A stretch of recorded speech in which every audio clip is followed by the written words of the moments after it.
now.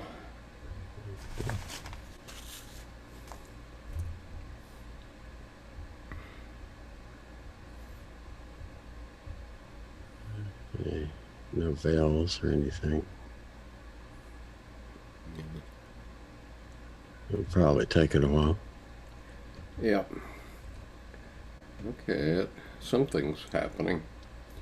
It's got the wrong thing up, but I guess there's nothing much I can do about that. All right. Okay, I've got a, yeah, okay, I got a veil. Okay, live group. Okay, Right. You're on. Good evening, everyone. We're just getting organized. We have 2 panel members operating on the system tonight, and anyone who joins us on YouTube. And we are looking for other panelists. So if you would like to join us in the panel, Okay. I need to add you to our webinar on Zoom, and that would mean I need an email address from you. So if you are online and would like to join the panel live, let me know with an email address, and I will add you to the panel. Otherwise, I'm going to proceed. We have 6 watching now, and usually after about 5 minutes we'll have 12 to 15. And so Jerome, you've read this piece, have you? Yes. The Bircher piece, okay. All right, so this evening my intention is to talk about the first or the second piece in this book, Jung's Red Book for Our Time, Searching for Soul Under Postmodern Conditions, edited by Mary Stein and Thomas Arst, Volume 3. And I'm dealing with a early essay, which I think is quite profound. It's one of the better ones in this series, and it's a 3-volume series. All of them are very good, but some of them I just feel are very alive and have the essence of Jungian psychology. And so I want to talk about those, and I'm permitted by Chiron to read up to 20% of the book. And so I'm selecting 4 essays to read in full. And let's see, I'm just making sure I know what's going on YouTube. Okay. Do you have your live chat on? Do I have the live chat on Zoom on, yes. No, I mean on the YouTube. Yes. Okay. It should be. Let's test it. I'll test it on YouTube. And Miles says he can't see. You don't seem to have a video presence. No video camera or mic function. I can see you, but no video camera or mic function. I don't know why that would be, Miles. You might want to just try to log on again. I apologize for that. Now let's test the chat on the YouTube. Good evening. Okay, we are live. All right.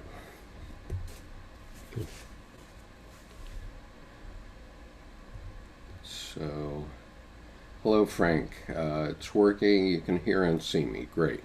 Okay, I was dealing a moment ago with one of our other panelists, and he's trying to get onto the Zoom webinar that is also being broadcast on YouTube. And I'm not,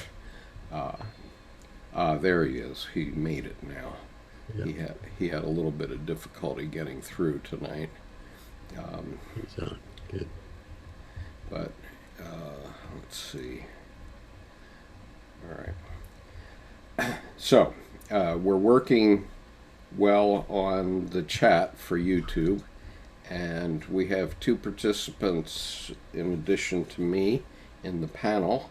And I wonder, before I start going through this essay in detail, I wonder if you have any overall comments about it. I know Miles liked it, and I know Jerome liked it, but other than that, I don't know too much. Do you have any thoughts before I begin? Well, I'll just say this is a big chunk of Carl Jung to look at once, because it's kind of all inclusive in terms of there's a lot of depth here in each of the topics that you go through, Right. from the Zeitgeist to the soul and the archetypes and the realization. There's just a lot of stuff here that could be discussed probably for hours. Yeah, I suppose that's true. And I don't know if I've. Are you seeing the three of us in equal size blocks right now, Jerome? Yes, it's Okay. not on YouTube, but it is here. Well, I just turned it on, so it might come on YouTube in a minute. Oh, okay. I saw that. I saw Paul Vanderklay do a video with this function operating. Yeah, I think you have to go to gallery view or something. Yes, that is the trick. And There you go. Now you've got 4 screens on there, 3 screens. Yeah, 3 screens, yeah. yeah. You can So- go back. You can toggle back and forth. Right. Okay, so Miles, do you have any thoughts before we begin? I certainly do, but as Jerome said, we could spend hours on this, but I will say that it is really very profoundly important to my understanding of some of the things that I've done in the past. I very much relate to some of the statements that Jung made, that we can generate art and we know it's significant, but we don't totally appreciate its significance until some time has evolved. So I have my own artwork that is becoming more and more meaningful to me as potentially being significant, not only to my life, but to the existential questions that we face.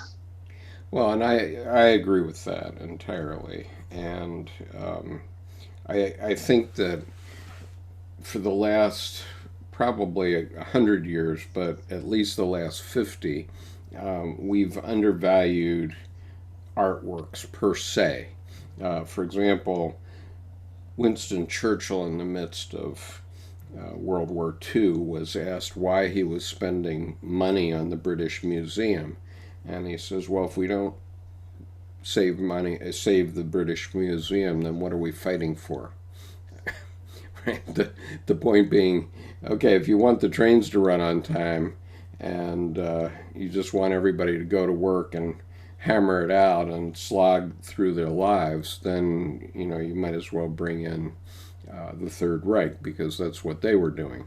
But if you want to have a country with a soul, you need a museum, and you need people who are committed to the arts and know the arts.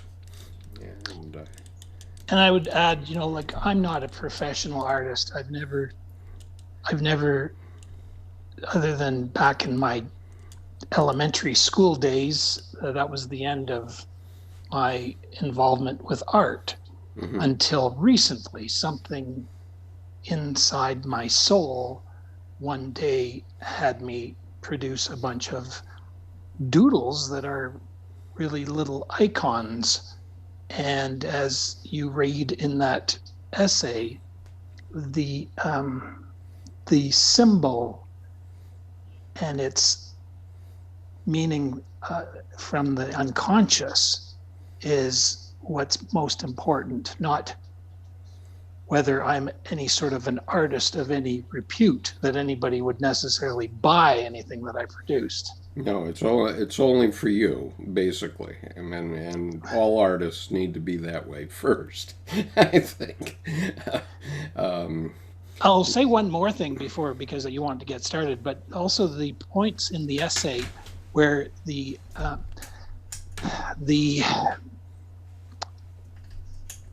discussion on being heroic yes. is really undercut by what is in the essay. In other words,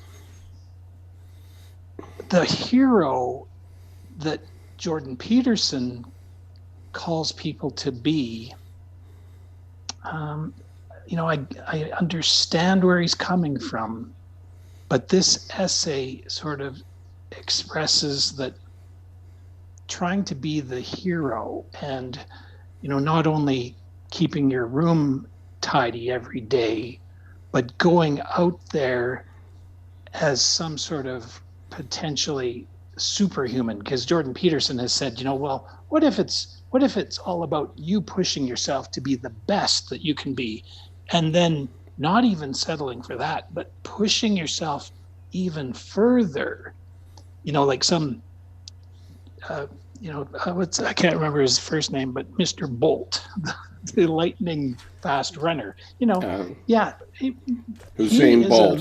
Usain Bolt. He's amazing, right. And we all worship him. But what about the child who produces a piece of work that is very significant existentially for the world? Anyway, I'll leave it at that. Well, I think I think what we've done, especially in the last 50 years, is we've devalued creativity entirely. And, people feel, and I recall that I even felt guilty by getting into art from time to time. I mean, when I was in Japan in the early 80s, I used to buy a woodblock print from time to time, and I got interested in painting, so I bought a set of watercolors and dragged my family out to the Imperial Palace and painted a cherry blossom scene a few times.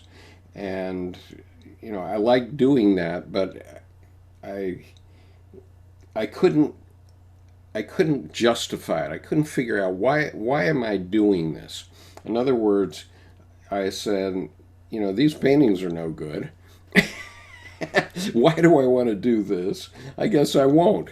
And the point is that it's not about becoming a professional artist. It's about making a connection between you and your soul, so that there's a living connection there, an organic connection, which...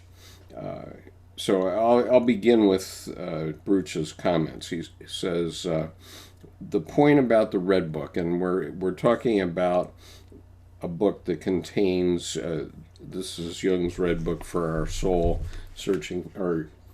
for our time, searching for soul under postmodern conditions, volume 3, that we're talking about here. And the point is that we haven't valued the soul as a living reality. Okay, in other words, certainly the soul was mentioned in Christianity and perhaps in other religions. I'm not as well familiar with the others, but there was never any talk about what the soul was or why it was significant. They would just talk about the immortal soul. So I remember in a scene from Chocolat, the movie Chocolat, where the priest tells the mayor of the town that his dog doesn't have an immortal soul. What does that mean? And I've never had a minister properly describe to me what the soul is. And it's only by studying Jung that I've had any sense of it and been able to connect it and make a living connection to it in my own life. And so the point about the Red Book is that it's Jung's experience of bringing his soul back to life, because he was suffering from the same malaise where he had, done all the right things. He'd gone to medical school. He'd written a book. He'd developed a relationship with Freud, and he'd even been to the U.S. a couple of times already, dealing with people in the U.S., very highly, very wealthy people. Mr. McCormick and the Rockefellers, for example, were people that he was communicating with because his ideas were catching on, but only the very rich and famous even knew about them at that time. And I'm talking about before 1912. And then Clark University brought him over, and then Fordham University brought him over in 1909 and 1912, I believe. And so there was communication at that level, but average people didn't, I don't think, had a connection to their soul, and I certainly didn't from my Christian upbringing. But what he did was he values the soul as a living reality, and he shows how to deal with it and bring it alive. And it comes from a primal part of us, so it's an instinctual part of us. It's a part of our instinct, and we can't forget about it because we need it, at least in my estimation. And if we don't have a connection to it, then life, you just go through life. You put in your time, you have your children, and then you die. But there's a lot more to life than that, and it can be more of a living experience, I think. And what Bruce says is that Jung shows the soul to be a mysterious and extremely powerful reality, which it surely is. And there is mystery in life. I always enjoy pointing back to Shakespeare in Love, the movie Shakespeare in Love, where Geoffrey Rush and the young man who plays Shakespeare are having this conversation, and Shakespeare is worried about how things will come together, and Geoffrey Rush says, well, don't worry about it, it'll come together. And Shakespeare says, how will it? And he says, I don't know, it's a mystery. But it does, it always does. And I mean, even for me, every Monday night, I'm always scrambling to pull together something to say to the group, and it's a mystery how it works, but it does work, and people keep logging onto it, and by tomorrow morning we'll have 100 people who have watched this video. And so it somehow is reaching people. So anyway, one of the points of this essay then is that an experience of the soul is about the eros, which is where religion is, by the way. And this is where we see a lot of theologians who have gone off on a sidetrack because, okay, John says, in the beginning was the Word. Well, that was the beginning, but, where is the soul? Where is life in that? And what happens is that theologians keep giving you these arguments, and it sounds like you're in a courtroom, and they're trying to convince you to believe them. It's like you're on the jury, and if they pile up enough evidence based on, this person said this and this person said that, and all words are logos, including the ones I'm speaking now, then you will believe. You will believe in God. And so that worked for a lot of people for a couple thousand years. But then as things fell apart because the scientific method came along and said, there's no God up there. There's no devil down there. Where are they? Well, they're in us. They're in the human heart, and in the unconscious. And that is a shocking idea for theologians, it seems to me. And are you still there, Jerome? Because I can't see if you're moving. Okay, yes, okay. I see you're alive. I've dozed off there. Okay, I'm sorry. I'm that boring. Okay. I'm just kidding. All right. So the book documents Jung's handling of the autonomous reality of his soul. Okay. So it's a demonstration of how you get in touch with your own soul, or how he did it. And he did it through active imagination. And so it's Jung's individual story and his personal experiences.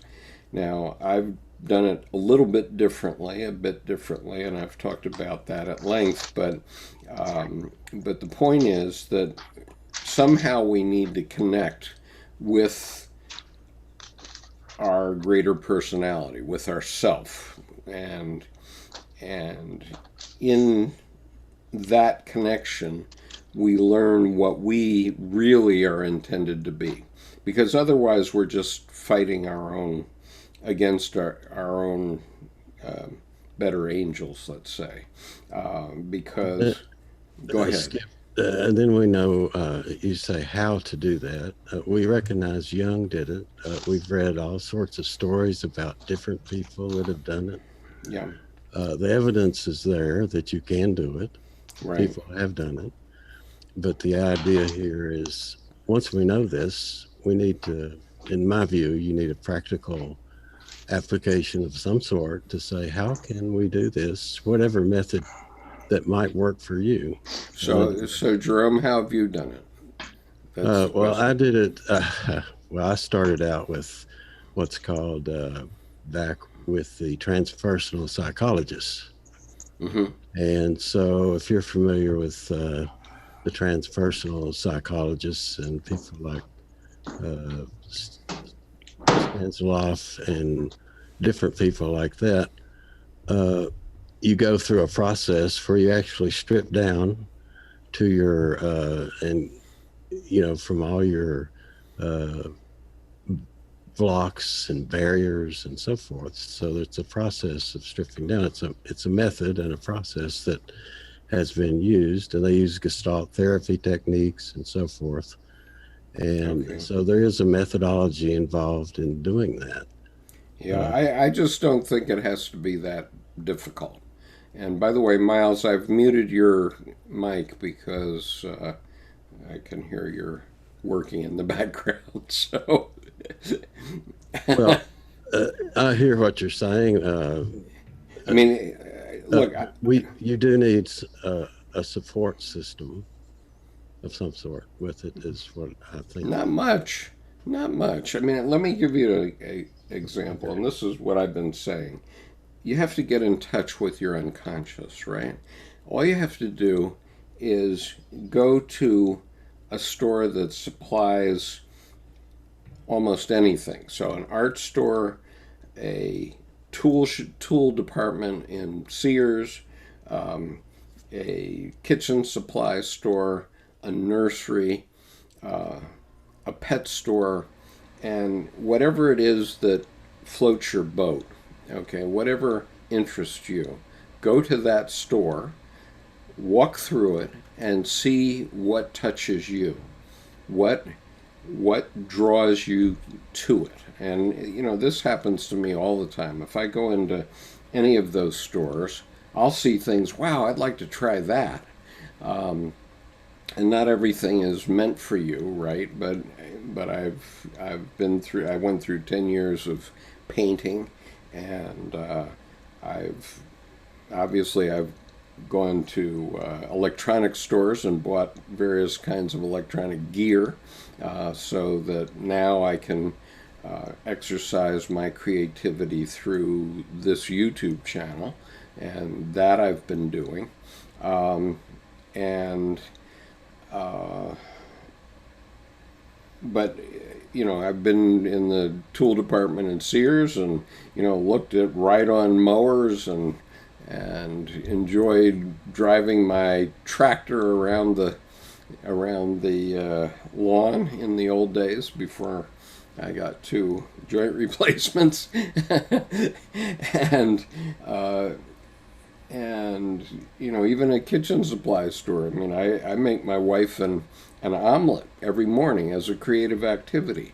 I create an omelet every morning.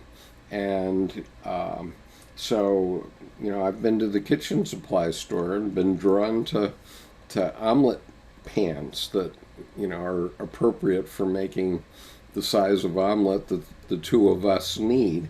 And that attracts my soul also. And so I think that people can do any of those things and start to get in connection with what they want. Okay, another one is adult coloring books. Okay, people have laughed about these adult coloring books, but I went and got one, or my wife gave me one for Christmas one time, and she gave me 24 colored pencils with it. And so I said, okay, I'm going to try this. And I had a mandala in the coloring book. So the way I chose to do it was I would look at a space in the drawing in the coloring book. I would look at the space, and then I'd just run my hand back and forth over the colors and put my finger down on a color, just at random and based on impulse. And so I'd pick up the color and fill in that space. And I worked on that for about an hour, and suddenly I just began to sob. And when you have that kind of emotional reaction, then you know you've connected.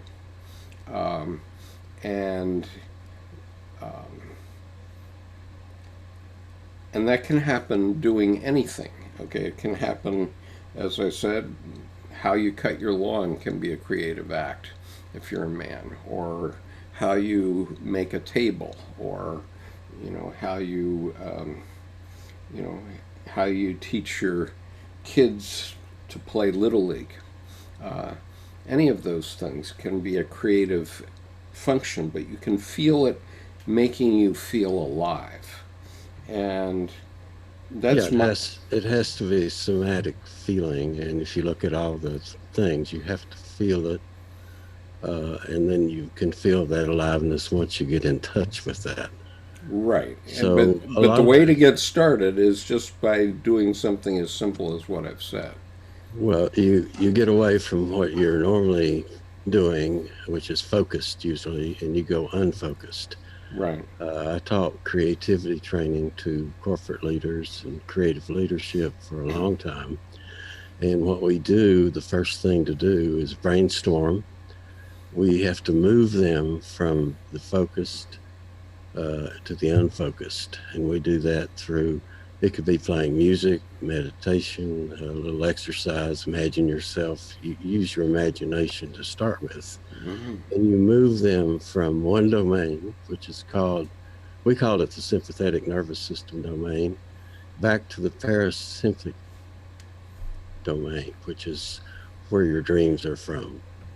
Right. And so this is the type of thing you do to open up creativity.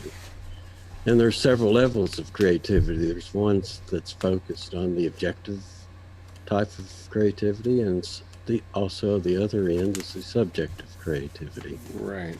And Yeah, let me just interrupt for a moment here because Martin has asked a significant question here. And so Martin has asked, which specific essay are we talking about? So we're talking about this book, Jung's Red Book for Our Time, Searching for Soul Under Postmodern Conditions, Volume 3. And this series is 50 essays by different Jungian analysts coming at the Red Book from different points of view. And so the one we're talking about tonight is an essay by Paul Brücher, which yesterday I published a reading of it, which is available on the channel, should be available right next to this discussion. And his essay is called The Creative Power of Soul, a Central Testimony in Jung's Red Book. And I'm going to put you on mute again, Miles. You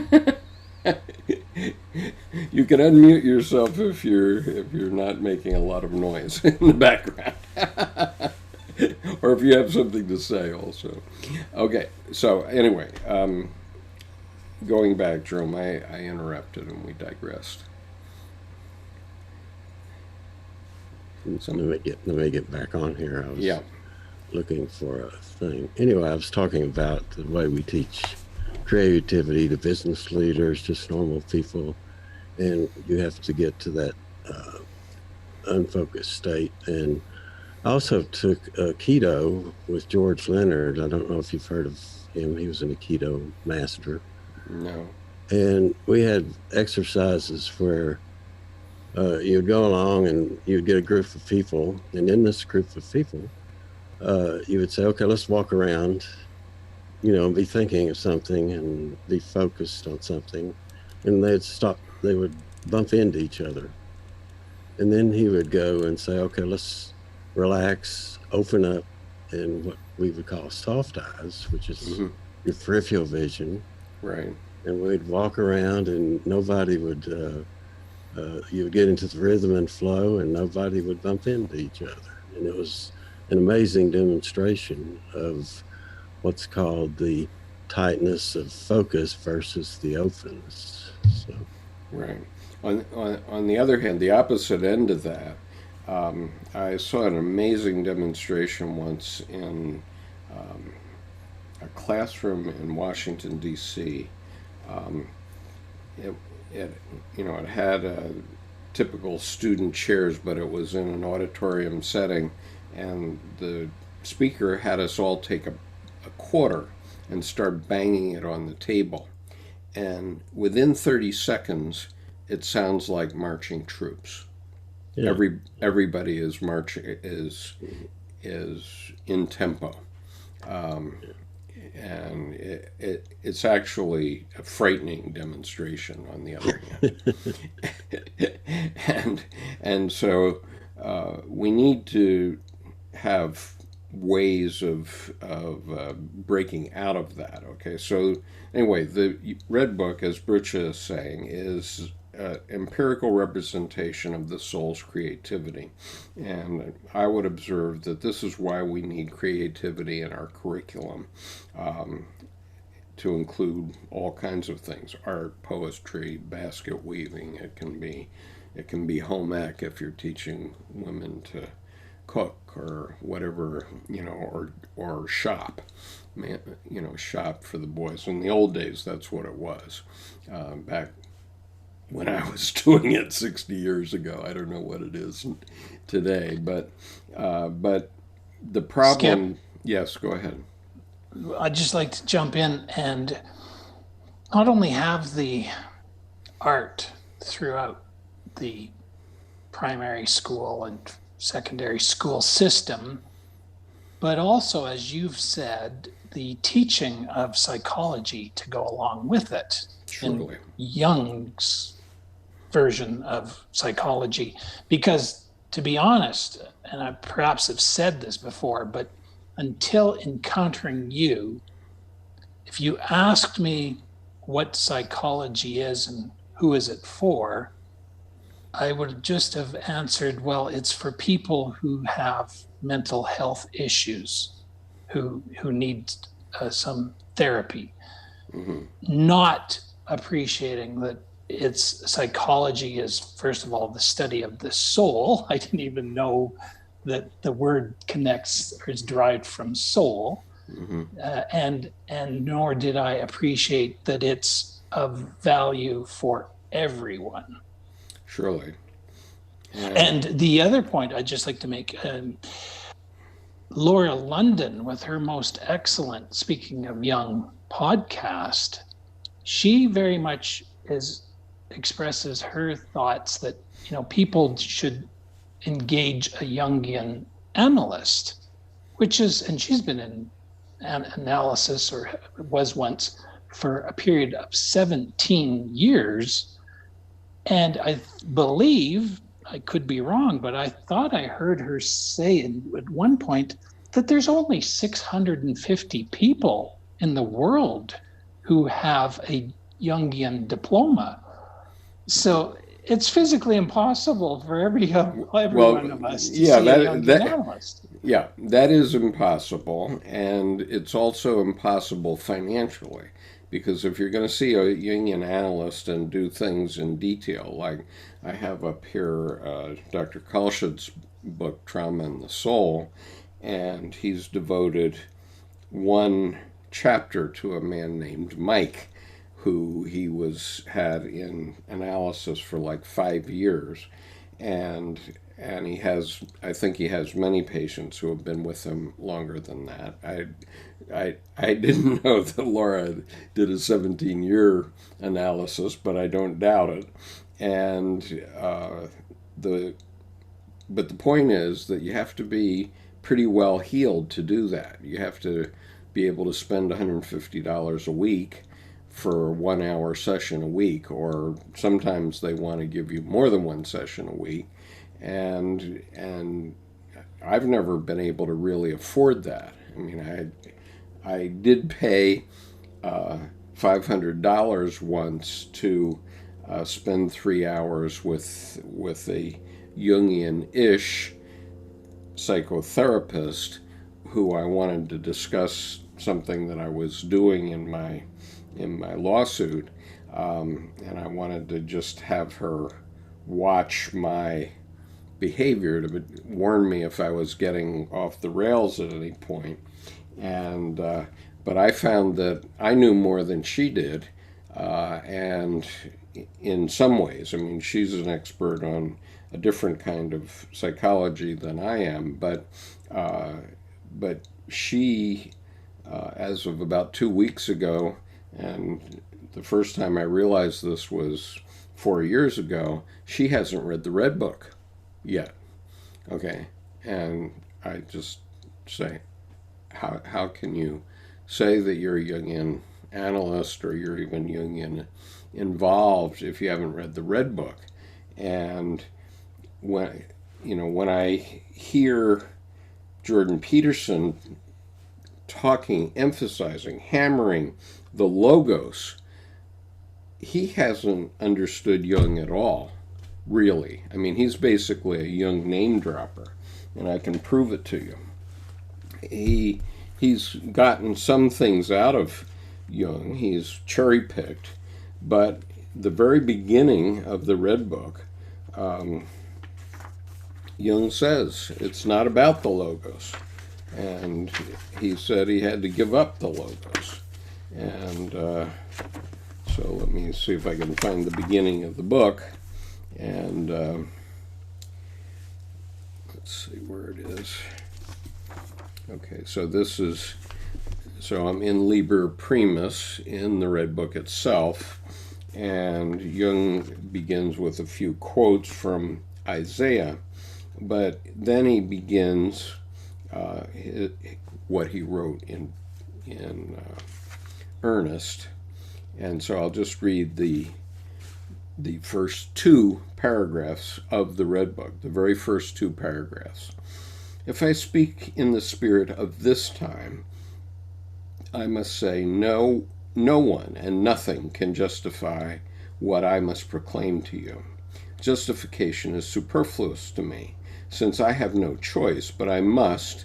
I have learned that in addition to the spirit of this time, there is still another spirit at work, namely that which rules the depths of everything contemporary.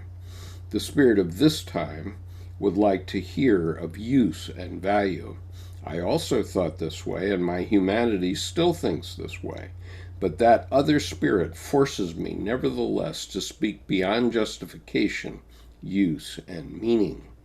Filled with human pride and blinded by the presumptuous spirit of the times, I long sought to hold the other spirit away from me. But I did not consider that the spirit of the depths from time immemorial and for all of the future possesses a greater power than the spirit of this time, who changes with the generations. The spirit of the depths has subjugated all pride and arrogance to the power of judgment.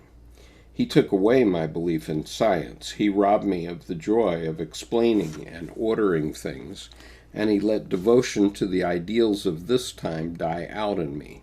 He forced me down to the last and simplest things. The spirit of the depths took my understanding and all of my knowledge and placed them at the service of the inexplicable and the paradoxical. He robbed me of speech and writing for everything that was not in his service, namely the melting together of sense and nonsense, which produces the supreme meaning. So what he's saying there is that he had to give up the logos, and that his entire oeuvre that went on for 46 years after those words were written was all about eros. It wasn't about logos at all. And so every time Jordan Peterson mentions Jung, I say, where did you get that? I mean, you must have gotten that out of a comic book or something, because you didn't get that out of Jung's writing. Jerome, do you have any comment on that? Yeah, I was thinking well, first of all, the Zeitgeist and the hero as impediments to soul in the essay that you just read. Right. Where they discussed what it really means, spirit of the times, which is that we are more logos oriented, as you put it, and that the hero causes impediments to the soul itself. So we get further and further away. Jordan Peterson, on the other hand, was addressing to young men who are just starting out, and they need to address a strong ego. I don't object to that. Okay, yeah. In other words, 50% of all young men who've been raised in the West in the last 50 years have been raised in single-family homes, and almost always that means raised by a woman, and so they haven't had a father figure. Yeah. And so a lot of what Jordan Peterson does is present things that fathers would tell their children, okay, especially their sons, but, clean up your room, that's something that a father might say to a child, mothers too, though, and, but it really grates on me, okay, because Jordan Peterson is obviously a J, and I'm a P, and what that means, for those of you who don't know, these are characterizations within the Myers-Briggs type indicator, is that he is a judging person and I'm a perceiving person. Now, Jerome is an expert on this, but let me just give you my quick back of the envelope discussion of how it works. A judging person goes to the grocery store with a list, and they go up and down the aisles and they pull things off the shelves based on their list. A perceiving person goes to the grocery store without a list and goes up and down the shelves and pulls things out. So it so happens that my wife is a J and I'm a P. Fortunately, it's the only thing that we differ in our Myers-Briggs types. But sometimes it comes up besides food, but in any case, both types eat, but I buy the ice cream, and my wife might not put ice cream on the shopping list, but I buy it anyway. I pull it off the shelf.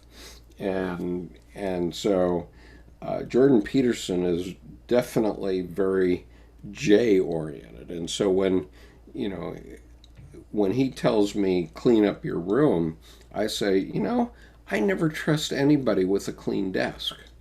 And the reason I don't is because they don't know how to differentiate between what's important and what's not.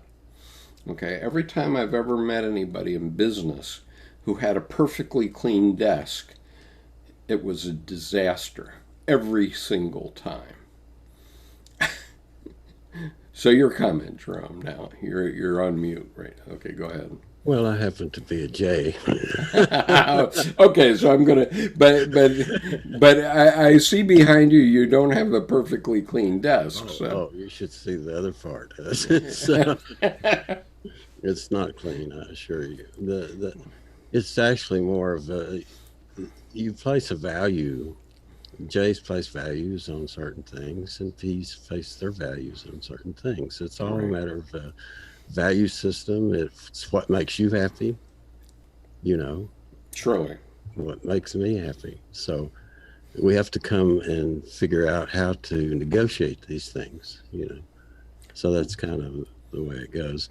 But anyway, I think Peterson is trying to separate the youth from the mother image, so that you have to separate first and get away from that and build a standpoint on the ego, and then come back. That's fair enough. You're either lost in the mother image forever and you're in fantasy land. You never get out of it to see the world and experience the world. Right. But then after a while, you have to figure out, hey, some of this stuff's not quite working. I'm tired of it. It's not working. Right. So this is why I say serving as a father figure for many people, and that's good. If they need it, fine. If they don't, fine. Right. I mean, he's attracting a lot of people with his be done. Well, they obviously need it, and they obviously are attracted to it very strongly. And I'm just saying there's a different point of view, which is, okay, I was very good in the game of concentration, okay, which means you have all the cards face down and then you remember which card matches your cards.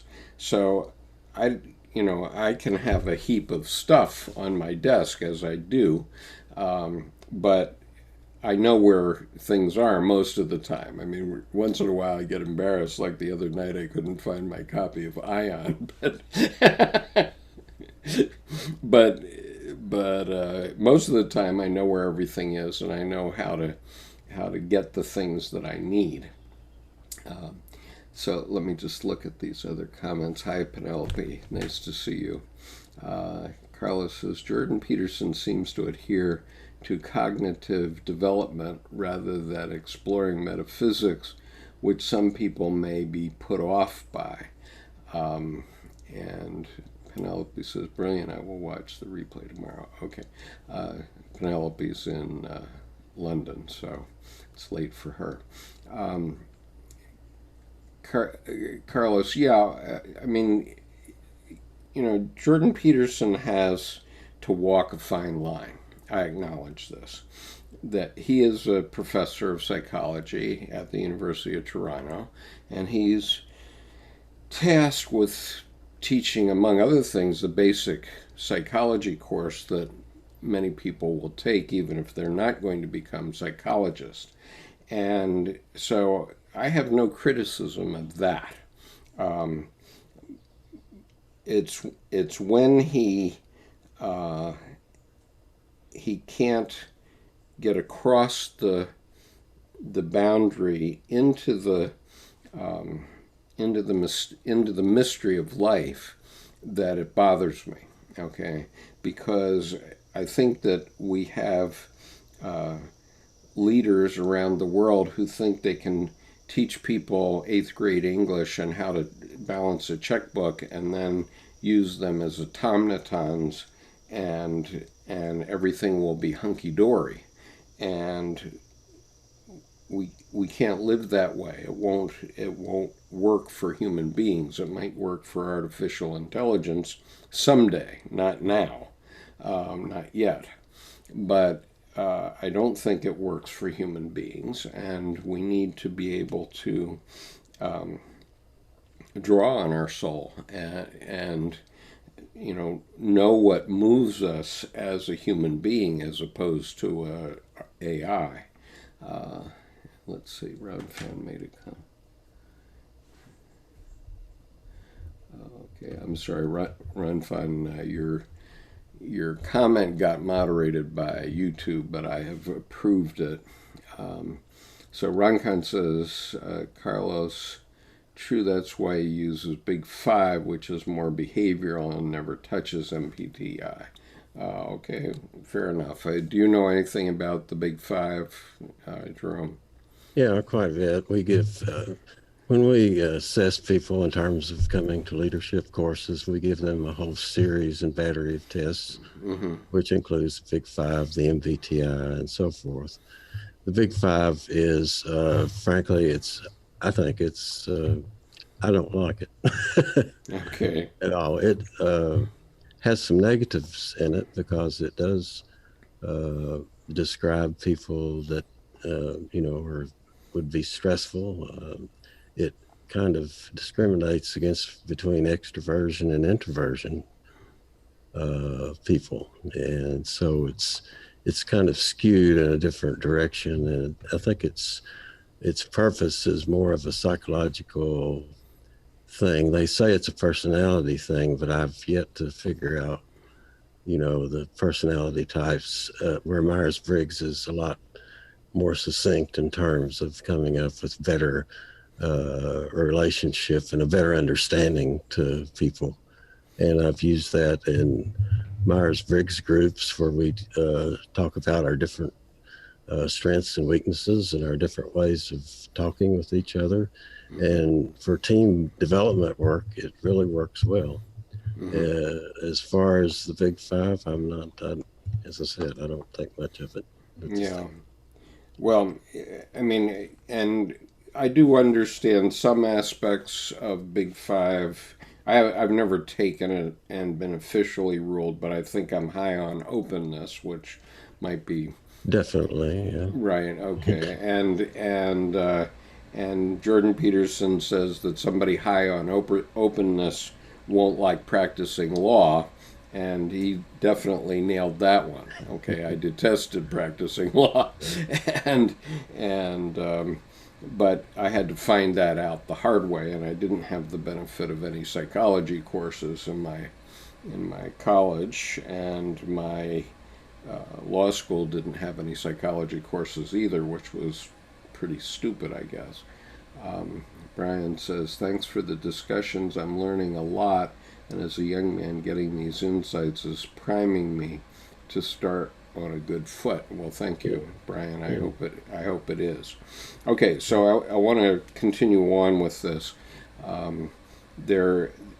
So I have 6 pages to talk about here, and I'm down to about 2/3 down the first page, and we're an hour into it. So anyway, you raised the issue about the Zeitgeist, and that in Jung's time, what Dr. Britcha is saying here is that in Jung's time, that was characterized by complacent reason, and it's very obviously characterized by complacent reason today, because Jordan Peterson is jamming reason and the logos down everybody's throat. And so it considers itself extremely clever. Quote, it considers itself superior due to its developed logical discursive thinking, absolutized directed thinking. And archetypally, it's arrogant. It's like the know-it-all older sibling contrasted to the instinctual knowledge of the simpleton in fairy tales. So I think of Cinderella, where the 2 older sisters are always know-it-all, and I think my siblings probably struggled with my older siblings' attitude growing up. You know, I think I was arrogant and know-it-all toward them, and I regret that today. And I don't know how we properly educate people according to their birthplace in a family. I think that it would be useful. But anyway, this zeitgeist has condemned us to haste, and what we need is the life of eternity, because we need to know how we fit in to the life of the universe, fundamentally.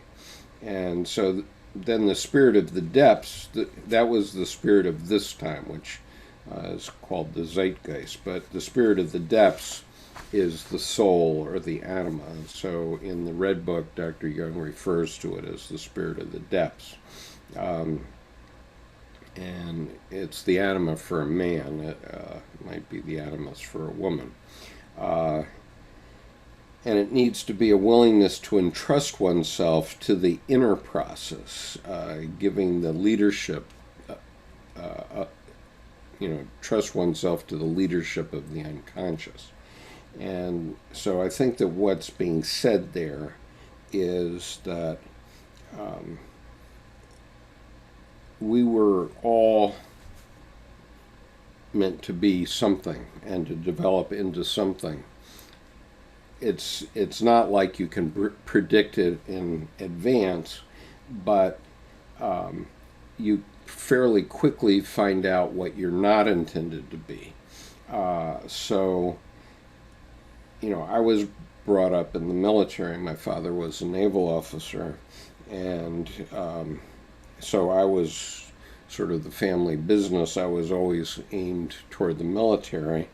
And I would have gone in the Navy, but for the fact that when the Vietnam War was going on, the Navy wasn't accepting to officer programs people that couldn't see. and I'm officially twice legally blind, I guess, which is, I guess you're legally blind if you have 2200 vision, and I had 2400 vision. But I could correct 2020, so the Marine Corps said, you can come. So I joined the Marine Corps, and I was never the picture book Marine, but, you know, by the way, I served to be a lieutenant colonel, so I didn't do too badly, but it was always a coat I could put on. In other words, I have certain zebra stripes, and I could put the uniform on and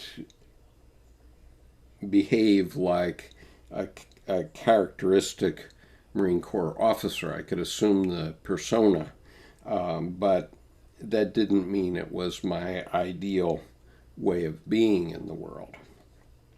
And so anyway, something happened, and this comes to the issue of meaning and the idea that we need to start to give ourselves meaning in life. And so on January 4th, 1990, I slipped on the ice and broke my leg, and that ended my Marine Corps career. That was the last thing I did officially in uniform. And, you can take that as a stupid mistake, or not being conscious, or you could take it as that was God's way of showing me that I should be doing something else. And mysteriously, that's the better way to look at it, because then you give meaning to your life. You start to give meaning to your life by saying, everything that happens to you is God's way of telling you something, whether for better or for worse. Obviously, that was for worse for me, because I ended up in the hospital, and a year ago I had to have my ankle replaced entirely. But it caused me to start a company, which ultimately became a public company, and it ultimately led to me doing this. So all these things have had meaning for me, and they all can be pointed back to that, but we can point back to many other things. And so paradoxically, the reason we're having this conversation tonight is because of the Spanish flu of 1918. Okay, so 100 years ago there was a Spanish flu which killed, I think, 65,000 Americans. And my grandfather was engaged to a woman who, together with her 4 sisters, all died on the same weekend from the Spanish flu. And as a result of that fact, my grandfather married my grandmother, and I came into being.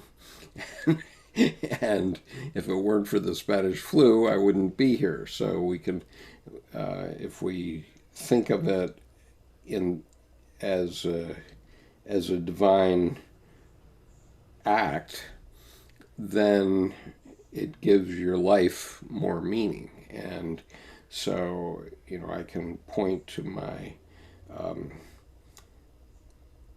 roommate from the basic school who was killed 5 months after we graduated from the basic school in April of 1969. And we could say that his life was meaningless and that he didn't really live a life. But for me, his life was very meaningful in a number of ways, but just one way is that it's caused me to be more thoughtful about my life and the fact that I have 9 grandchildren, and he didn't survive for that. And so, but it gives meaning, and it makes me be more thoughtful and soulful about what I do in life. Any comments there, gents?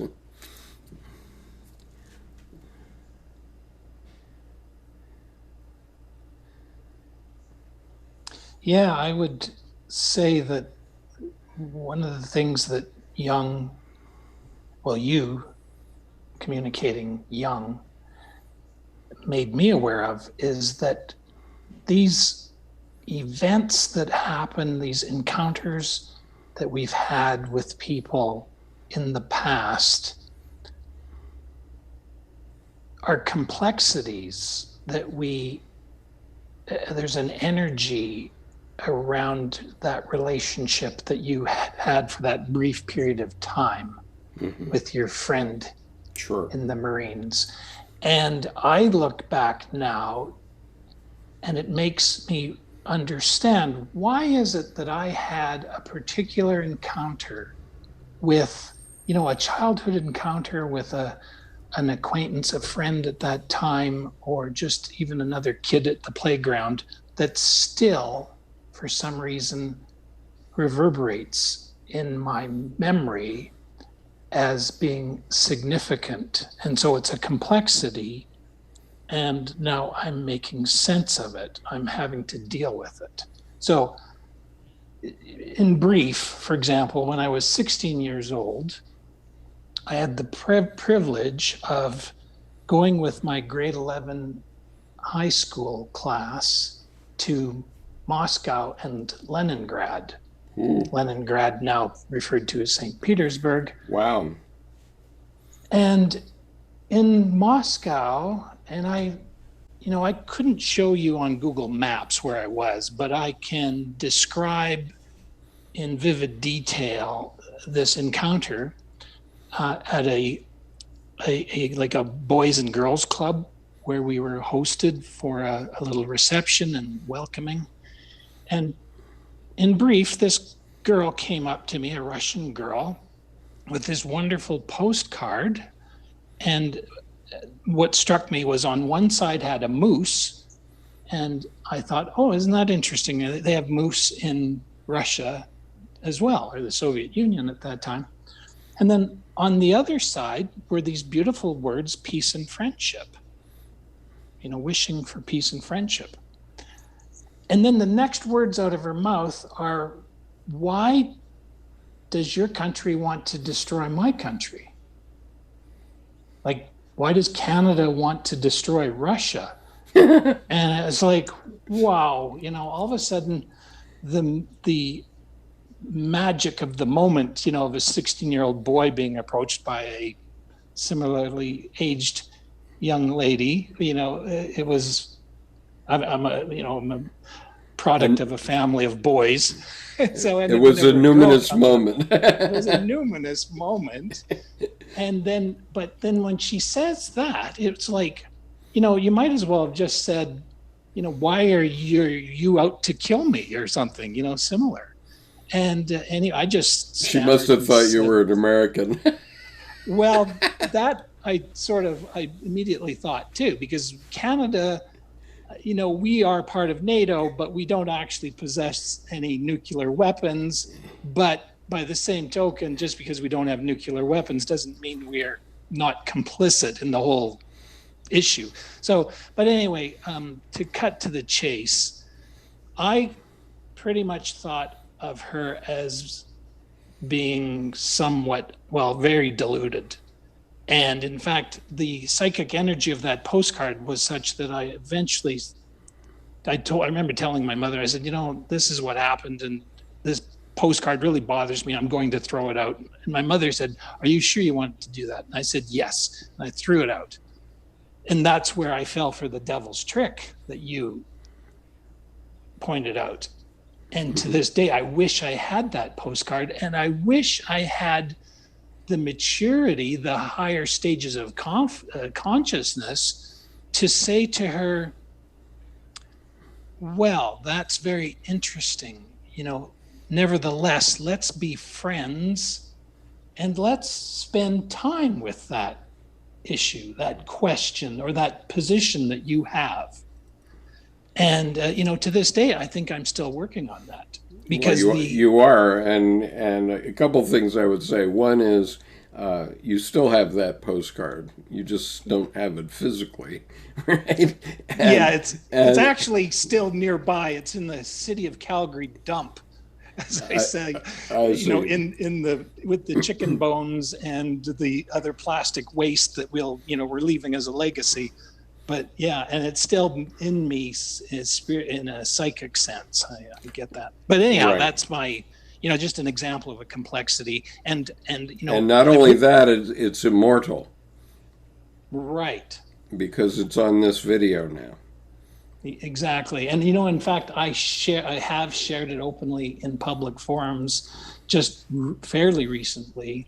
And I actually took a concrete step by putting out a summary of this encounter and posted it using YouTube to the Bon Jovi the concert that was in Moscow just last month. And maybe some people said it or saw it, but for me, it's at least a part way to making amends for my failure to sit with that complexity at the time. And sadly, maybe if I had actually had the maturity to carry forward with it, I sometimes imagine different outcomes that might have manifested from it. Yeah, interesting. Okay, well, I want to talk about soul-destroying ideas now.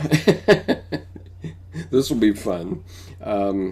So one is the hero attitude. Okay, so before Star Wars came out, I never heard of the hero's journey. Okay, I'd been up to my armpits in law school and the Vietnam War, college, and so on. So I never heard of the hero's journey. I just knew that, I have to go get my college degree. I have to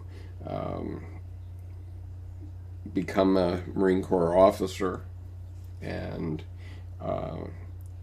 then I have to become a lawyer because that's what I thought I was supposed to do. And so I've been on this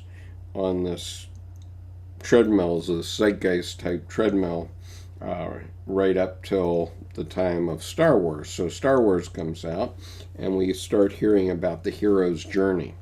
And so what Bridge is saying is that the hero attitude stands in the way of creative activity and an experience of soul, because it has high performance goals with the object of achieving something perfect and ideal.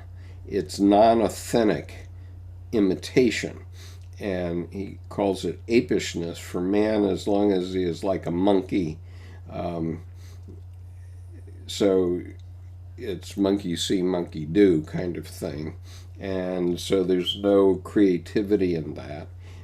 So the hero becomes a model, and because he's a model, it kills creativity. You try to match yourself to that model instead of becoming yourself. That's the point, I think. And it implied a shift from honest effort of self-development from within to mere imitation of an ideal set from outside. And you're trapped in unquestioned religious beliefs, for example. And you can see how I really reacted to it by listening or going to the reading of this essay, which should be right next to this video. And you don't have to listen to the whole thing. Just go to the outtakes. I put the outtakes on the end of it just for fun, and so you can see how I reacted to what he said about the apishness of man. But in any case, we need a creative process, and it needs to be a faraway goal, difficult to attain, because then if you have such a goal, for example, when I was trying to get my company public, I did a lot of creative things that others would not have envisioned.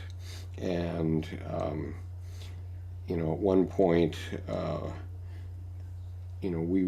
I wanted to sell the company for $5 million to the largest company in the industry, and they weren't interested in us at all.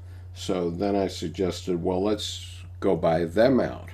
And my partners couldn't believe it at the time, but we actually changed our attitude and decided to go buy them out instead. And 5 years later, we bought them out for $285 million and became the largest company in our industry, which was a turnaround that was so prosaic and sweet you couldn't imagine that here we had been hoping we could be bought out for $5 million, and instead we buy them out for $285 million, or not completely, but we took 70% of the company. And so you need a faraway goal, and this is covered in the Hymn of the Pearl. So I'm going to give to everyone on the YouTube chat a link to my reading of the Hymn of the Pearl, which is from Edward Edinger's Edward Edinger's Ego and Archetype is the name of the book. And he gave us a very nice rendition of the Hymn of the Pearl, which is a symbolic, lyrical example of what we have to do in our lives in order to have fullness, wholeness, and also to be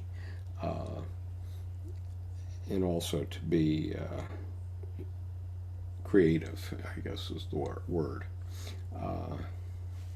And so let's see.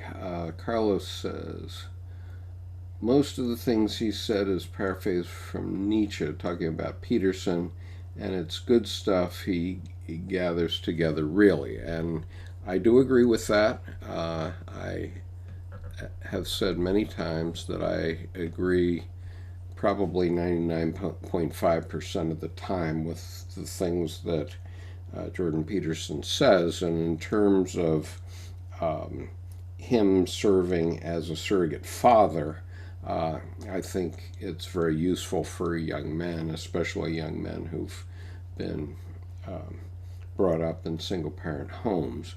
And But what I further say is that then you have to think, well, there's more to life than this, and you have to understand that there is more to life than this. I'd like to say something Yeah, to go that ahead. question, and that is that Paul Vanderklay does a really excellent analysis in a recent presentation, July 6th. Is God the Father a structure? And in it, he points out, he uses a clip of Jordan Peterson talking to a Bishop Barron. Yes. And what Jordan Peterson says, God is the future to which we make sacrifices and something akin to the transcendent repository of reputation. God is that which selects among men in the eternal hierarchy of men. And he goes on to talk about this hierarchy of men, and I emphasize men, that, men will rise through their by principles of competence will rise in this hierarchy, but it should not be tyrannical power. And he goes on to say that this hierarchy of men, other men will vote you up the hierarchy, so to speak, and that will radically increase your reproductive fitness and operation of that process across long expanses of time. Looks like it is codified in the notion of God the Father. Now, to borrow a phrase that I really like that he said, Jordan Peterson said, when you poke people in the axioms, you can really ruffle feathers. And I would like to bring to the table, however, that another Christian concept to remember is God is represented as not just a father, but as a trinity of a Father, a Son, and a Holy Spirit. And what Right. I would emphasize right now for everybody is that in ancient texts, prior, I believe before the Council of Nicaea in about 300 AD, I've heard that the Holy Spirit was considered feminine. So to be so set on calling God a father, I think is indicative of him being very much logos oriented, as opposed to saying, well, remember, let's not forget this Holy Spirit that Jesus himself said, I've got to step aside to bring in a Holy Spirit, because otherwise I will be an interference. And personally, although I was very much until recently a subscriber to this concept, it's all about Jesus poking people in the axiom. I would ask you, Skip, to go to that point where the quote of Jung is that he says, can anyone here swindle his way past the pain of Christ? I say such a one deceives himself to his own detriment. No one can be spared the way of Christ. And I think this concept of the way is more significant than having Christ up there, like Christianity does. It's like having Usain Bolt, that we're all supposed to run like Usain Bolt. And I say no. Yeah, and Well, a couple of things. One is I've listened so far to about an hour and 20 minutes of that video. I haven't listened to the whole thing yet. I intend to. But one of the things that impressed me about it was that Jordan Peterson's definition of God was about 5 minutes long. Okay, and it doesn't really do much for me. And but one of the issues with being an academic, I guess, is that you get yourself stuck in these in these $5 words that don't necessarily, they sort of roll off me. And I've got 10 years of higher education. Okay, I went to college or graduate school level school for 10 years, and he just leaves me cold on a lot of this stuff because he'll talk about epistemology or this or that, and every time he mentions epistemology I have to look up the damn definition. so if I have to look it up, how many undergraduates is it going to mean anything at all to? And even in this essay by Dr. Britche, uses the term sui generis, and I've been hearing the term sui generis all my life, and I still had to look it up, and I put the definition in the description of my reading of that essay only because I know that most people won't understand what sui generis means unless I give them the definition. And probably a lot of the people who are watching right now don't know what it means. And what it means is it is a thing in itself.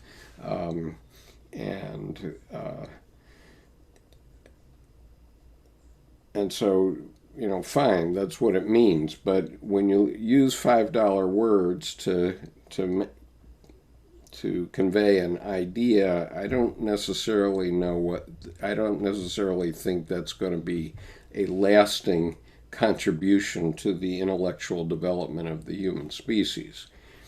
And I had a response on one of my videos earlier today that was all correct. It was about a page long, and it used all these $5 words. And at the end of it, I said, well, wow, that's a heck of a statement, but how are we going to use it?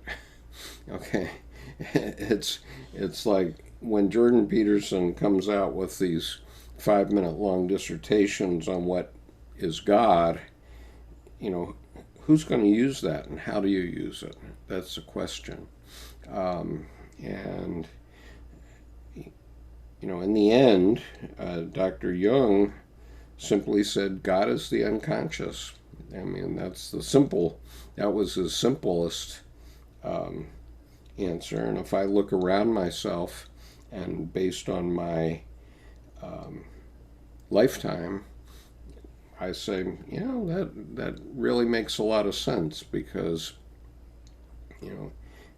God has created the U.S.A. and Canada in the images that it has been created. They have been created, and that has involved the creative work of millions and millions of people.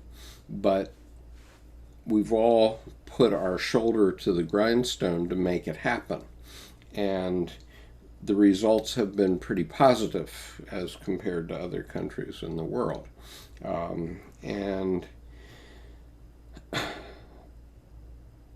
so anyway, there's lots on the YouTube channel about Dr. Jung's definition of God. You can go listen to the letter to the Reverend David Cox, which has these equivalencies: God equals unconscious. Christ equals the self, and so on. And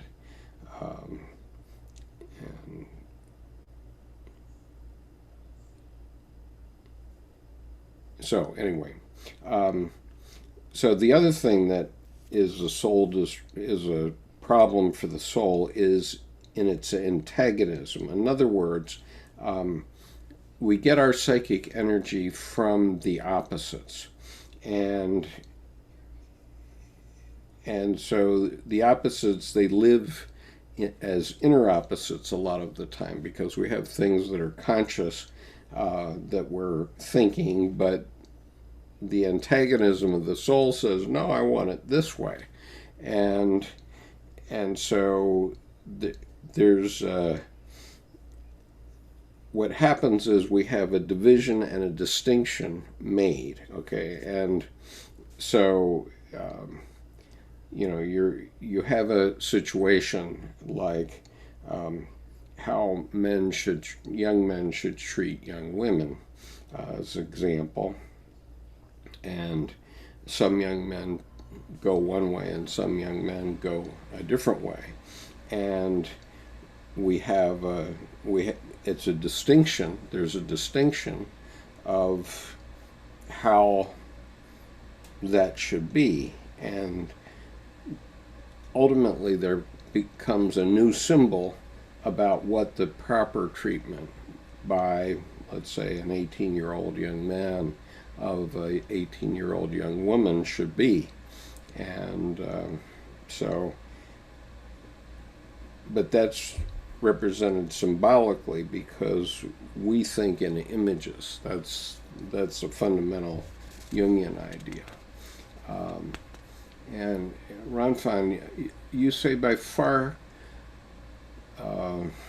Peterson is most influenced by Jung.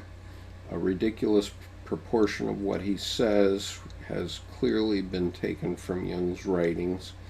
To a degree, I agree with you, but I think a lot of what he says comes out of meme quotes from Carl Jung, and not necessarily the depth of Dr. Jung's writings, because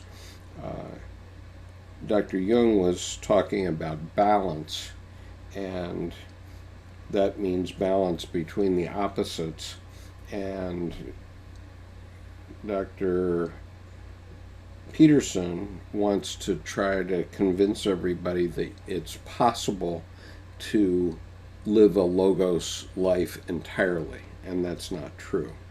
And so I'm concerned that we have, Dr. Peterson drops Dr. Jung's name very often, but he's not a very good representative of Jungian psychology, in my opinion. I guess I get as much opinion as he does because he's not a Jungian analyst either.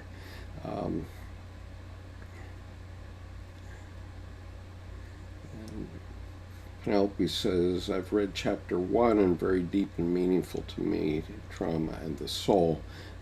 And so she's talking about the book we talked about last week, which is Dr. Kalsched's book, Trauma and the Soul. And Carlos encourages the reading of Thus Spake Zarathustra, which I also encourage. What I found in reading Nietzsche, and I've read quite a number of his books, is that he was all over the place. And so if you listen to it, because I read these books on Audible, it basically makes me seasick most of the time. Thus Spake Zarathustra is the best Nietzschean book that I've read. And Dr. Jung did a 5-year-long seminar on Zarathustra. So Zarathustra is a book of about 200 pages, and the 2-volume set of Dr. Jung's lectures, which was 89 lectures he did, is 1,600 pages long. So Dr. Jung produced 1,600 pages for the 200 pages of Zarathustra. It's quite interesting. I've started to read it. I haven't read it all, but it's a very interesting book. And both Zarathustra itself, which I particularly like the punchline. I won't be a spoiler and tell you what it is, but you can get Thus Spake Zarathustra on audible.com and listen to it, and then you can hear what happens at the end. And so Jerome has dropped out, but he's going to try to come back. It looks like his screen is frozen. Okay, so so our psychic energy lives by our inner opposites, and that's how we get psychic energy. And so we can't forget that we have these opposites within us. And we have to remember the extraordinarily creative power of the divine child. Now, what is the divine child? And so there's a quote here that Dr. Brucha took from Dr. Jung, which is, "The divine child approached me out of the terrible ambiguity, the hateful beautiful, the evil good, the laughable serious, the sick healthy, and the inhuman human, and the ungodly godly." And what he is saying basically is that when we're growing up and learning how to live our lives, we're basically put on rails. And so, we're told you got to do it this way, and when you join the service, you got to do it this way, no matter what you think. And so, Marines follow orders. There's no doubt about that, and they know how to follow orders. And there's no room for discussion. In a Marine Corps division, nobody discusses. They only say, "Aye, aye, sir," and go out and execute the mission as best they can, do or die. And so that's all well and good, but in order to appreciate the kingdom of heaven and how God goes about doing his business, you have to be reborn in the sense of sort of in the sense of what the fundamentalists say, but you have to have a new symbol. So, Jerome, I'm just saying that I'm talking about the divine child, and if you have some ideas about that, that would be helpful. But the divine child has to be reborn in us from our psyche, and we have to have a symbol of it which indicates that we are reaching this other part of our psyche, which is in the unconscious. And if you don't do that, then you've basically, in your upbringing, as you're growing up learning how to be a human being, you've been channelized into other people's ideas. You can't be yourself. And in order to be yourself, you have to let this divine child be born in your unconscious. Do you have any thoughts about that? Guess not. Okay. Oh, wow, I do. Sorry, you do. I don't know why my screen froze, but anyway, I got back. Yes, sir. Yeah, the divine child. I have a problem with that because I'm intuitive, and growing up as a child, I would get these intuitive glimpses into what people were telling me was not ringing true in my psyche. Mm-hmm. And so I had a terrible time in terms of adjusting around the people that were telling me things that I would say is not true. As a matter of fact, I would call them on that, and then I would get punished for, I'd remember things they would say 2 years ago and bring it up. Well, you said this. Mm-hmm. So it's almost like this Jungian's number one and number two personality.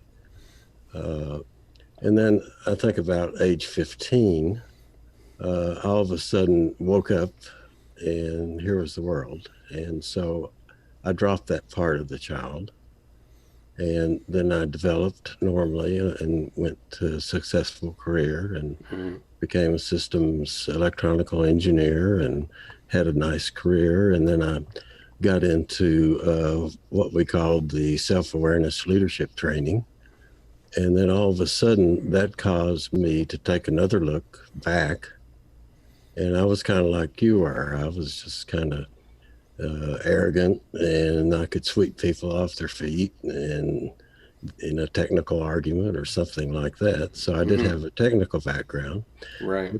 But then I was trained by cognitive psychologists, and I was trained by the other type, which is where we get into the actual soul type of psychology, which is the transpersonal level. Right. And so I understand both aspects of cognitive psychology, which is the academic view, and we measure stuff. We predict how people are going to act, react.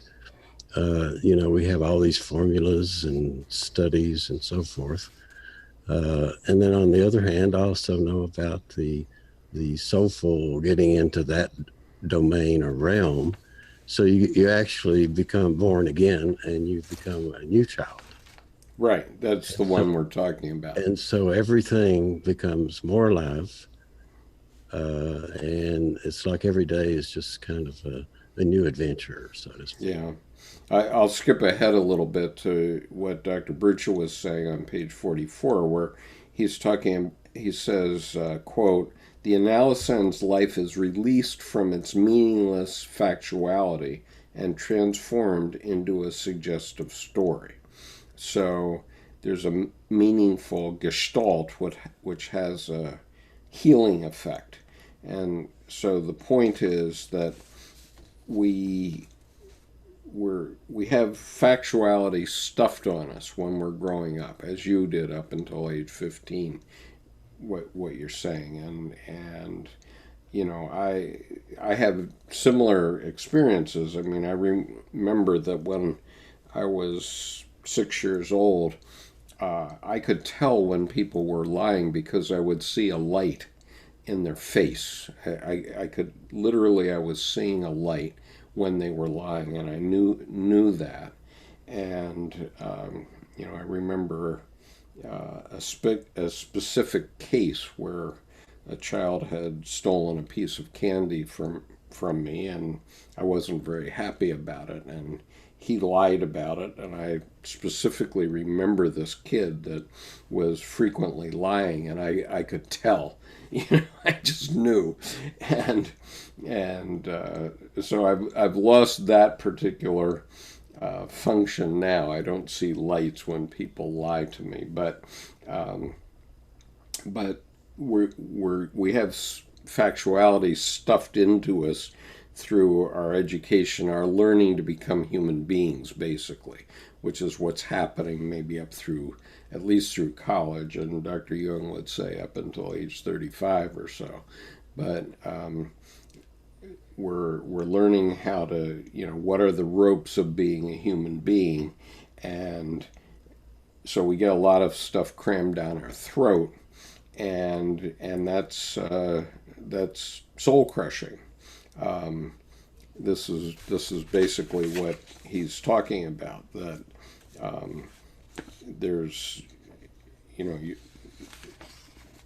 get trapped in this factuality business, and you don't have any chance to look at the other side of the picture. But then you get to some point where you realize that there's not much taste in what you're doing. Okay, in other words, you're just a glorified something or other. And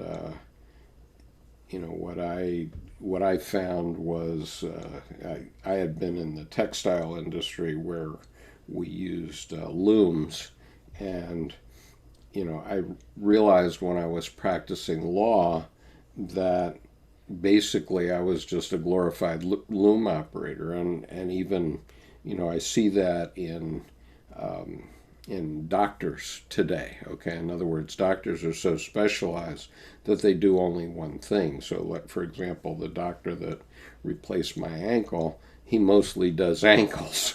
Okay, and so every day he's grinding away. He calls it his carpentry. And so he's doing his carpentry on somebody's ankle. He's not communicating with the person because the person is unconscious. He's just driving away with a drill, basically. And I suppose it's pretty exciting the first year when people get up and walk again after having been crippled, which was the case with me. And now I'm very grateful to him because I have an ankle that I no longer notice, and it's as if it was my own ankle.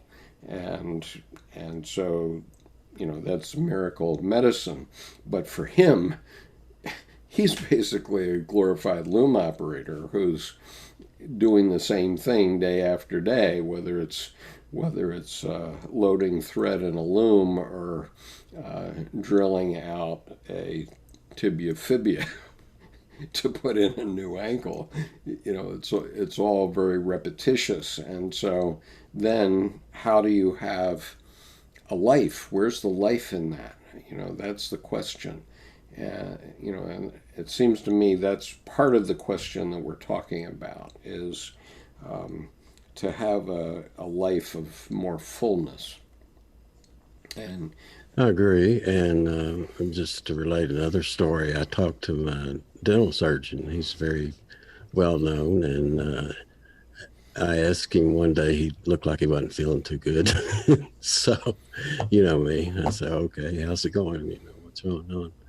And he said, well, it's just a job. That's what he looked at it as. At first it was fine, and now it's just the grind. He almost calls it, because they do specialize too much. well, and then you also lose it in your avocation. For example, I know quite a number of surgeons who have wonderful sailboats, and they are yacht racers, but they're not great yacht racers. They just go out and race around the course. And I know dozens of people that are my age who are just playing bridge and they're waiting to die. Literally, they're waiting to die. They know how to play bridge so they can pass time, but they don't know how to live any further. They think that they've done it, that they've had their children, they've had their career, and so now they're 70 years old. Well, what are you going to do for the next 30 years? I'll tell you what, I'm going to be kicking and screaming until the last lap. I'll go along with you there because there's too much to do, and even though I've been retired for 20 years, I get excited over all sorts of things. Different books come out. Mm-hmm. It's just that lifelong desire to explore and learn, and I found it to be very satisfying. I also don't want to diminish that there are people with careers that are very exciting, and they keep, Well, there's no doubt about that. I don't want to diminish either side, but what we're talking about is true in both cases. Yeah, I mean, you can lose it, you can have it, and then you can lose it too. Right. Okay. And that often happens. And so for a very long time, my career was very exciting. Okay, at least from, well, I would say from 1977 until 2005, so a good 28 years, my life was very exciting, and it involved living in Japan and building a company there, and practicing law, and doing 4 jobs at once at one point, and to support my family. And people, I mean, I remember one time I was driving, I was pulling out of the reserve center because I was the company commander of the local reserve unit, and I was pulling out of the reserve center, and all of a sudden I just had blanked because I could not think where I was going. And I literally had to stop the car on the shoulder and close my eyes for 10 minutes and basically let my brain reboot, because I just was trying to do too much. And Yeah, I had the same problem. I became too busy and too successful and stressed out. So I almost burnt out, so to speak. So I was very glad to retire.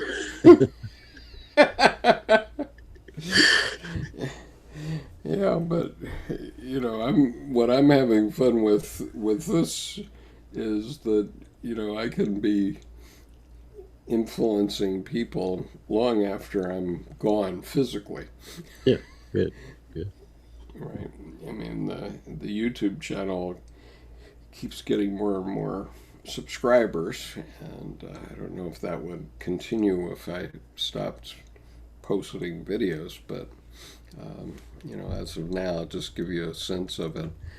As of now, we have 19 people watching, so thank you all for watching this evening, and I hope you'll comment on the chat, or give us suggestions if you have other topics that you want us to cover.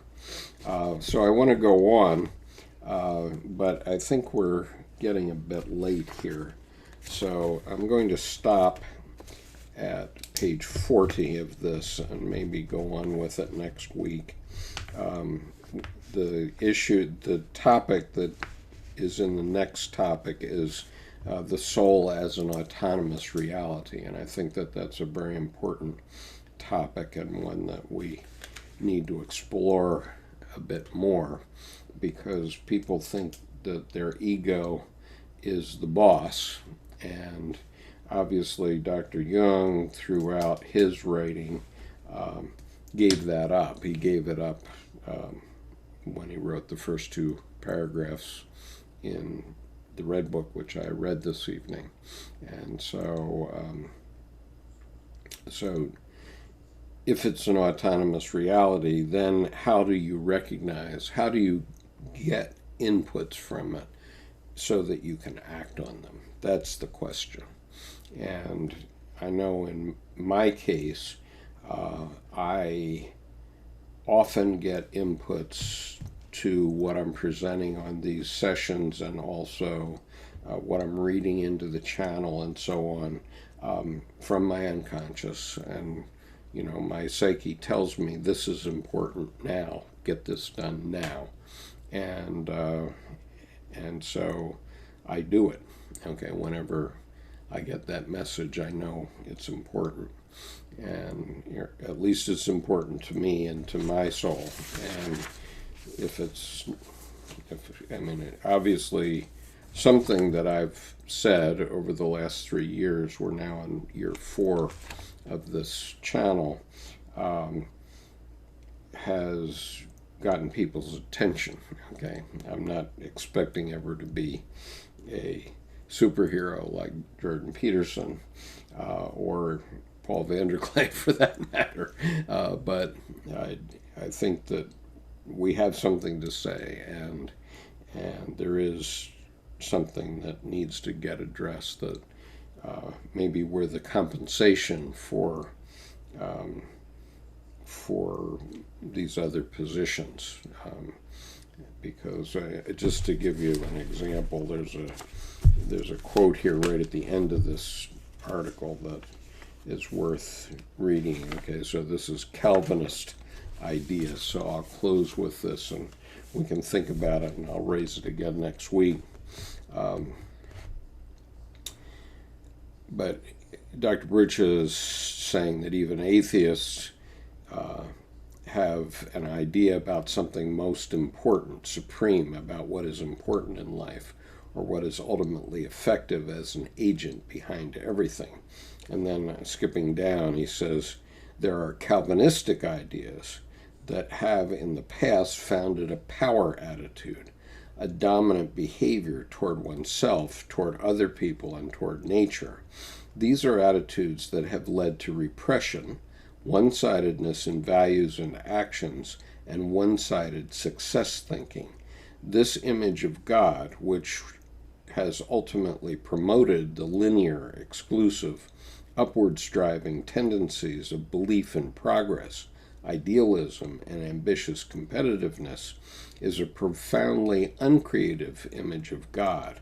It is an image of God that has promoted the adult will and the masculine heroic conquest, and has suppressed childlike play and the feminine. I'll just leave it at that for now. There's more to this quote, but I'll leave that as the starting point for next week. Do you have any comment about that last bit? If open the floor here.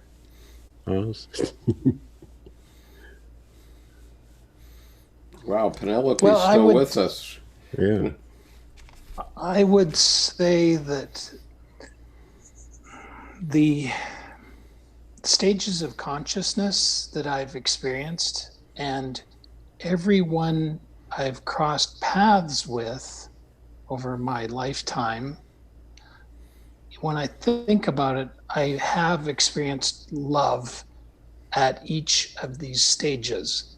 So and when I make a point about countering something about Jordan Peterson or Paul Vanderklay, the last thing I would want is anybody to not think I've experienced tremendous learning and seen tremendous love in these individuals. I agree with that entirely. And even though I have issues with the Orthodox Church and the Roman Catholic Church, which I've explained in the past, in a comment anyway, again, I see there's great achievements, great works of art, great examples of love. However,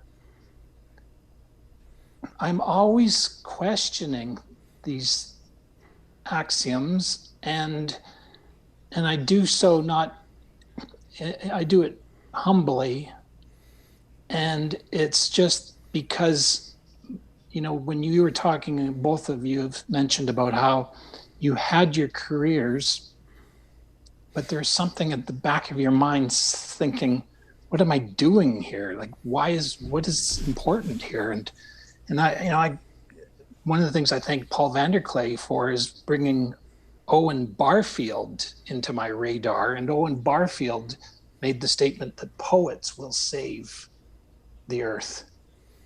and consequently, I'm going, wow, that's great, because I love especially 80s music, and I get a lot of messages from them. So, one of the things I had trouble with is being in my career, and it was very much militaristic. It was like, in a way, like with the U.S. Marines, but I was working for a railroad. There's Sure. nothing that's very logos centric, because you don't run trains at 60 miles an hour on single track, Right. in opposite directions. Right. Unless you're very much following the rules is strictly. So, but Right. at the same time, I'm thinking of this song, and it's by the group Midnight Oil, and it's how can we sleep while our beds are burning? And that's like, hello, people. Like, we do need to wake up. How can we sleep in this time? And I'll close with making the point that here in Canada, just 2 weeks ago, they actually passed in Parliament in Ottawa that we've declared a national climate emergency. But honest to God, you go out on the streets, you wouldn't know there's been a national climate emergency declared. It's like, hello, shouldn't there be something happening? Like, should there be some Nobody's doing anything. Energy and concern and talk? But anyway, so with that, right. I just say that, yeah, this raising of the consciousness, and as much as, just one other point, Paul Vanderklay makes a statement that Christianity is the world's largest religion. And I'm thinking, hello, I would refute that, because Christianity is just disintegrated into 1,000 pieces. And each of these pieces has got their own version of a religion, as far as I'm concerned. And how, after 2,000 years, what have we achieved with Christianity? And this is where, when I say that I'm a disciple of Jesus Christ, it's because I'm thinking, well, we've got to realize that it's through our individual stories that we're going to change this planet. Well, and it always has been true. That's always been true. The Bible is his story. Well, it's literally his story. I would say that he wants us to live our stories. Yeah, I would say that Christianity has close competitors in Hinduism and Buddhism. But aside from that, I concur with you entirely that I too have learned a lot from both Paul and Jordan Peterson. And I never took a psychology course before I started to listen to his videos, so I've learned a heck of a lot from Jordan Peterson, no doubt about it. And to the extent that I now criticize, it's only to create a differentiation such that we can find even a better path than what we've had. And my interaction with Paul, we haven't done it on YouTube as yet. I'm hopeful that we will, but my interaction with Paul is definitely aimed toward building a bridge between psychological ideas, particularly Dr. Jung's psychological ideas, but a few others, I suppose, and Christianity, which is something that Jung was unable to do in his lifetime. He was afraid to do, and Jordan Peterson seems to be afraid to do it also. And I did have one Jungian analyst comment to me that Dr. Peterson is afraid of the chaos, but it's kind of ironic in terms of, we've been talking about we have to get into the chaos to be able to be reborn. Well, right, and my point is that that's where life is. Yeah. Life is in the chaos. It's not in the logos. But you have to go. You have to have the experience and go through it. And but we can build this bridge. But I think us talking about it, we have a forum here. I'd like to see more panelists so you can express yourself. Yeah. So I would urge everybody that's listening to us, if you'd like to join our panel discussion, please send an email to skip.conover@gmail.com, and I will be happy to add you in future weeks to the discussion panel. And I'm putting my email address on the YouTube chat. And Penelope, since you're still awake, you might as well join us, it looks like. She's still here. And so Rumfin says there are several critical intervals in the life process wherein the self can break through and take control of the psyche, which has to happen at some point to be its seconds before death, or hopefully sooner. Yeah, I mean, the Buddhists talk about, having enlightenment at death, but I think that we can have it much sooner. And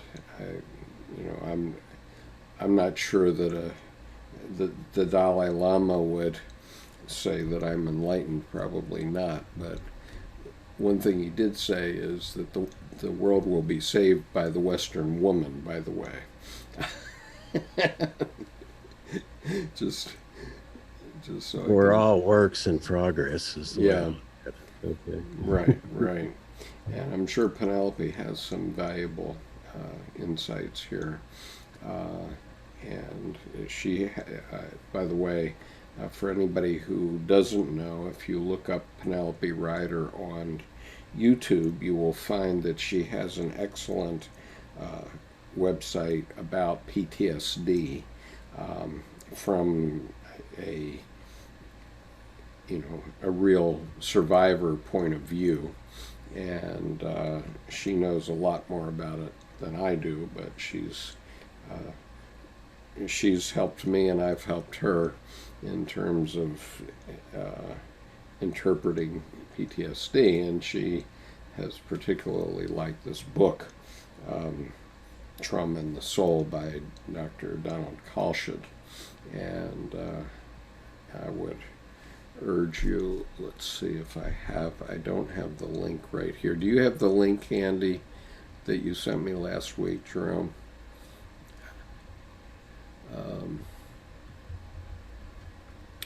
Because otherwise I would.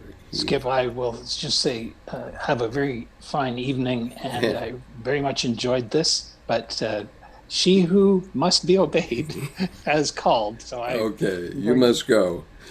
You Thank you. must go, absolutely. Thank you for joining us today. Uh, any hope on that link, Jerome? No, I've got my YouTube Okay, chat is on another computer, so okay, just a second. Maybe I have it. I could probably quote it to you, but Yeah, just a second. I think I have it on. Oh, here it is. Okay. Um, all right. So I'm going to, for the benefit of our silent watchers, I'm going to put on a link to an essay or a connection to a video that Dr. Donald Kalsched did at Pacifica Graduate Institute, which is heavily Jungian oriented. And in that, it's just a profound video, and I urge you to take a look at it. Um, and we can talk about it again. I'm very impressed by his book, which is why I have it in my heap here for. I don't know if you can read the title of it from there, but anyway, it's called Trauma and the Soul, and I urge you to get it and read it, because all of us have been through trauma, and just the fact of birth itself is a traumatic experience. And so if you understand what trauma is and how to deal with it, it's very useful. It can be very useful. Um, and yeah, Penelope says she had that breakdown when she was 52 of sorts, which led me to a freedom to be self. I'm still working on it, but feel alive. That's great. Okay, I'm going to terminate for tonight. Thank you very much for joining us. We had a good audience tonight. We currently have 14 watching live, and that usually translates to about 100 people having watched during the 2-hour period. And so, these ideas get out into the world at usually much faster speeds than you think. And so thank you very much for joining us tonight. I'll sign off now, but we'll continue on again next week on the second half of this essay, and if you want to listen to my reading, I did an entire reading of the essay, and I did a total edit of it so it doesn't have my flubs in it anymore. And so you can find it right on the front page of the YouTube channel. And let me just see what just tell you what the thumbnail looks like so you'll be able to recognize it, but it's really worth listening to. Yeah, or get the book if you can. Yeah, get the book. Let's see. You can also see Skip's outtakes at the end. I like the way you added those on. It's honest, at least. It's authentic. Okay, so it's the one that it has the first page of the folio edition of the Red Book, and with the capital letter D and a painting all around the capital letter D. That's the thumbnail, and it's called The Creative Power of Soul, a central testimony of Carl Jung's Red Book.